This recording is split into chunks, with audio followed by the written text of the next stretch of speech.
Hey guys, it's Misty with My Paper Cuts, and I'm coming on today with a video for Saturday Morning Makes. This is a hashtag collaboration that is open for everyone that was started by Jill Norwood. Her channel will be linked down below.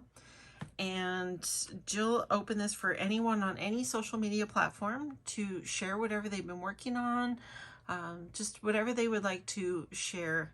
She loves all forms of art, as do most of us, and so it's really inspiring to follow the hashtag. You'll find lots of new people to subscribe to, lots of different forms of art, not just paper crafting. Paper crafting is definitely my first love, so that's what you will see from me. But the hashtag it's just hashtag SatMornMakes. So join in. There's a lot of people to follow and see, and I'd love to see what you're working on. For my projects this weekend, I have been working most of the day on 2 mini albums. So a few videos ago for Saturday Morning Makes, I shared some recipe books that I had made. And when I created those books, I was following a tutorial and I made the covers and the binding inside the covers for what I thought the pages would work in. And then once the pages were completed, before I added them to the album, I realized the gussets in the album just weren't wide enough for that type of page. Those pages are going to hold several recipe cards, and so they're quite thick. So I had these 2 covers that I had made because I made a recipe book for myself and my daughter in honor of my grandma who had passed. And I still had the covers sitting here.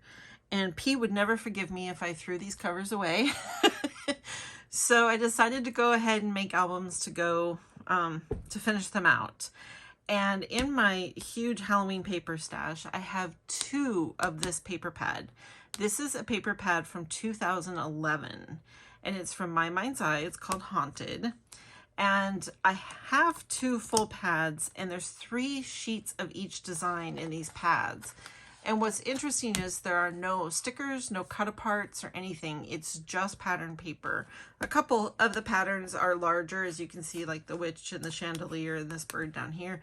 But most of it is just regular, ordinary pattern paper.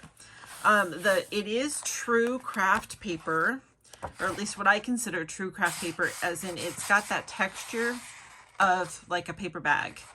It is a decent thickness because it is My Mind's Eye. But it's single-sided, and it's just got black or white print on all the pages. There are 3 of each design, so I went through this pad and I found 2, I pulled out 2 of each pattern, and then figured I would go back if I needed additional, because like I said, I still have 1 of each pattern in this pad, and then I have also the other full pad. Turns out I pretty much finished these books to the point where they're just needing their final decorations, and I didn't have to tap into any of the rest of this pad. So I just needed 2 sheets of each design. So I still have a long way to go to use up all this paper, but that is the paper pad that I used. So I will show you, I did do 2. And I do have to do the final decoration on these.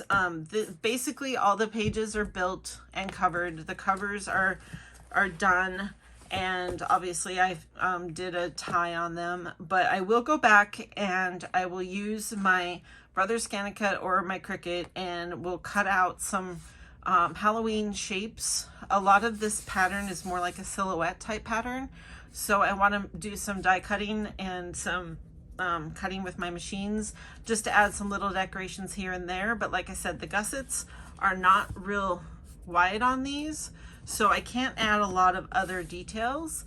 And I don't want to get too busy on the cover because the insides are a little bit simpler. So that's why I use this large imagery, which I thought was really pretty. So I'll go ahead and show you this one. So I use the crow on the candlestick on the front. And the book measures, what is it, 7, I think it's 7.5 by 8.5. Yeah, 7.5 by 8.5. 7.5, 8.5. And the spine is 2 inches. So I used, this was actually another piece off of this sheet, And then the back has the big house image. I thought I was going to put this on the front, but I really liked the bird. So I just did a ribbon closure, but this is some sari silk that I got off of Etsy. I liked how it has the roughness and the variegation of color. And there are 2 strips, and they just tie into a simple bow.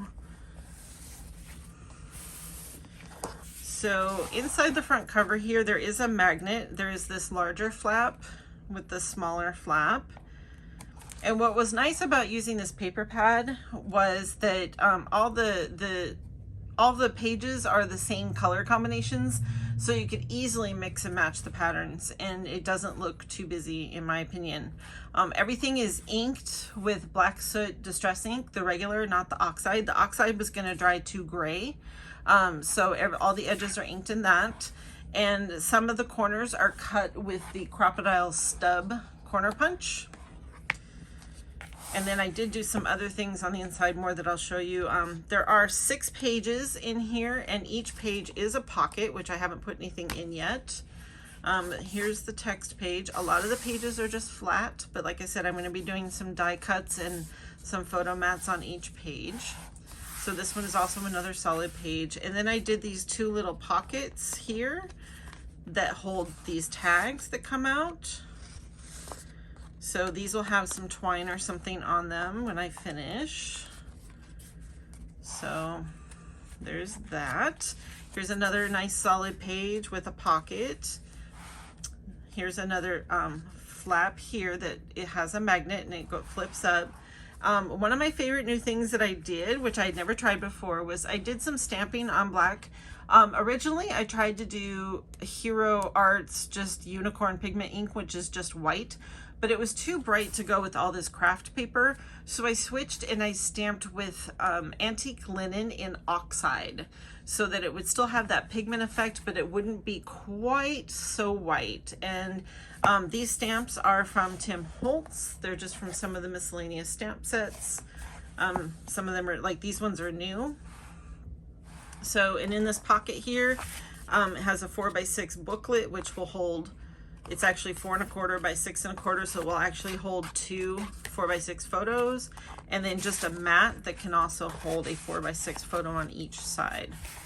So there's that. And then on this side, I just did a belly band with more of the stamping, and there are 2 photo mats in here that are 5 1/4 by 7 1/4, so they will hold 5x7 photos.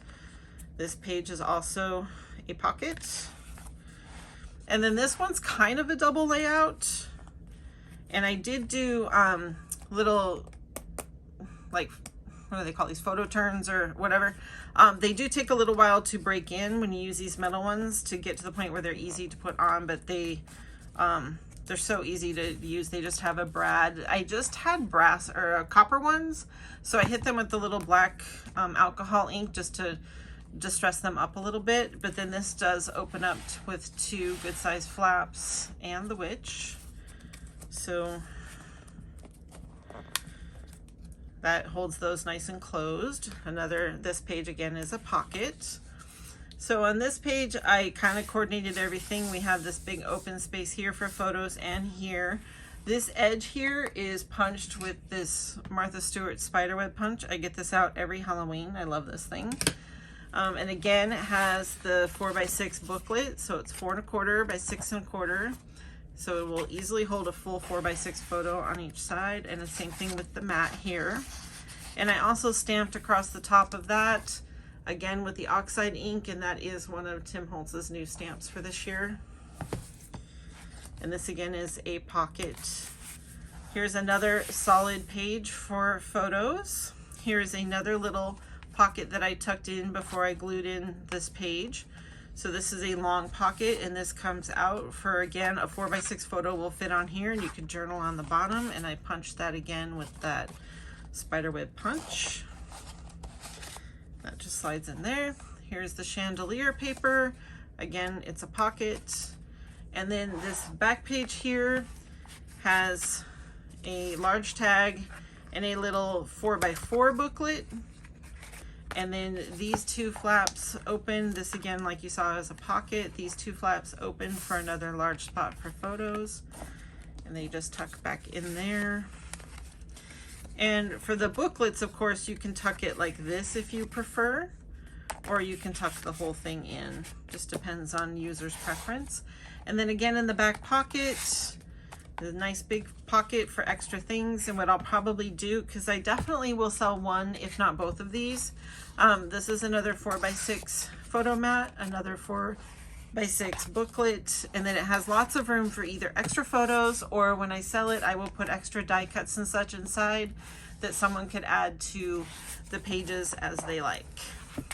So that is my 2 albums that I have mostly completed and definitely spent most of today working on. And thanks for stopping by. Sorry this video was so long. I know there's a lot of videos to watch. I do appreciate you guys taking the time to sit with me, but albums do take a little bit to show.